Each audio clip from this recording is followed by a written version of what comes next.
Today, we're going to read Curious George and the Firefighters. If you enjoy this story, please remember to like and subscribe. Fire Station 3. This is George. He was a good little monkey and always very curious. Today, George and his friend, the man with the yellow hat, joined Mrs. Grey and her class on their field trip to the fire station.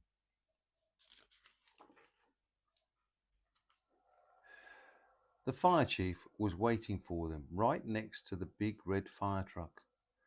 "Welcome," he said, and he led everyone upstairs to begin their tour. There was a kitchen with a big table, and there were snacks for everyone.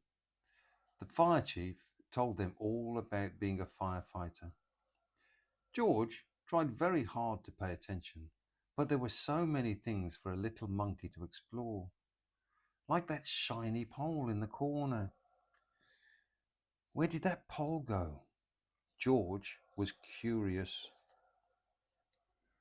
Why, it went back downstairs. There was the great big fire truck. There was the map of the city. And there was a whole wall full of coats and hats and big black boots. George had an idea. First, he stepped into the pair of boots. Next, he picked out a helmet. And finally, George put on a jacket. He was a firefighter. Suddenly, bring! The firefighters all rushed in. "This is not my helmet," one said. "My boots are too big," said another. "Hurry, hurry," called the fire chief.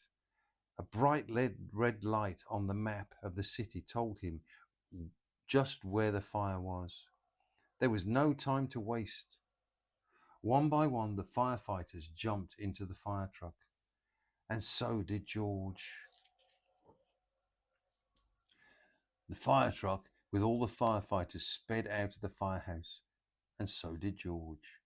The sirens screamed and the lights flashed. The truck turned right, the truck turned left. Woo, woo, woo, went the whistle, and George held on tight. Woo, woo, woo. And just like that, the fire truck and all the firefighters pulled up to the pizza parlor on Main Street. Smoke was coming out of the window in the back, and a crowd was gathering in the street. "Thank goodness you're here," cried the cook. The firefighters rushed off the truck and started unwinding the hose. They knew just what to do, and George was ready to help. He climbed up onto the hose reel. One of the firefighters saw George trying to help, and he took George by the arm and led him out of the way. "A fire is no place for a monkey," he said to George. "You stay here where it is safe." George felt terrible. George sat on a bench and looked around. Next to him on the ground was a basket full of balls. George reached in and took one out.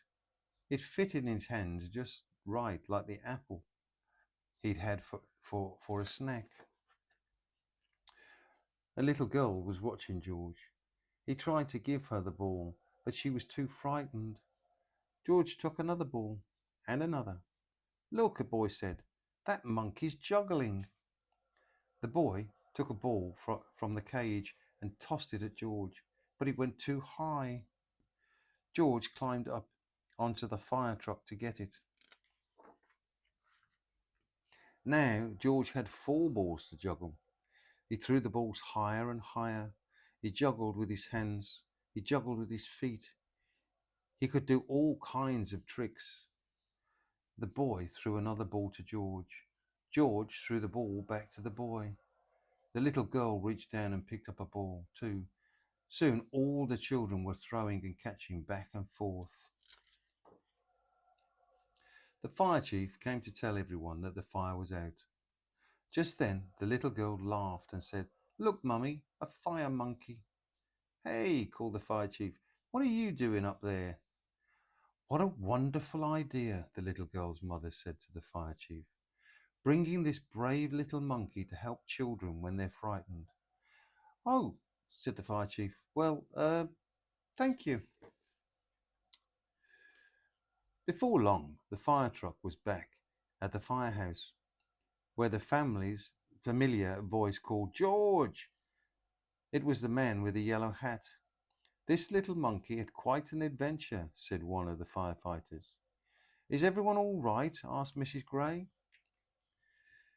Yes, it was just a small fire, said the fire chief, and George was a big help. Now the field trip was coming to an end, but there was one more treat in store.